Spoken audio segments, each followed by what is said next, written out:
गदोलिया लोहार की कहानी।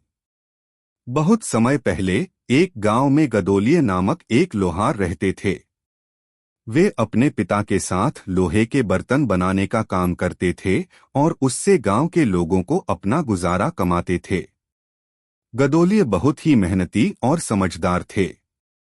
गदोलिया के पास एक बुद्धिमान बुद्धि थी और उन्होंने हमेशा सीखने के लिए तत्पर रहा। वे अपने पिता से लोहे का काम सीखते और उसमें माहिर होते गए। उनका जीवन सीखने और मेहनत करने के लिए प्रेरित करने वाला था। एक दिन गांव में एक बड़ा मेला आया। सभी लोग अपने अपने काम से फुर्सत में इस मेले में गए।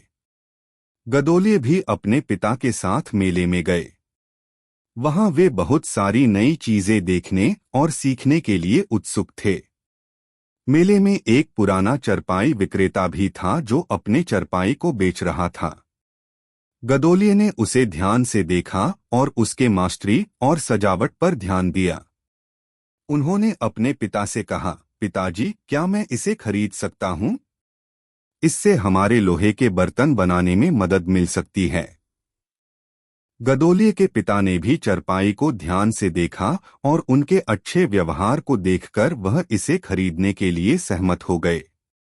उन्होंने चरपाई को खरीद लिया और गदोलिया को उसके साथ अपने शिल्प में विकसित होने का मौका मिला। गदोलिया ने मेहनत और समझदारी से काम किया।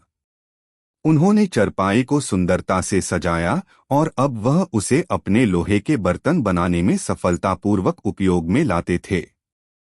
उनकी यह मेहनत और बुद्धिमत्ता उन्हें गांव में एक महत्वपूर्ण स्थान पर ले आई।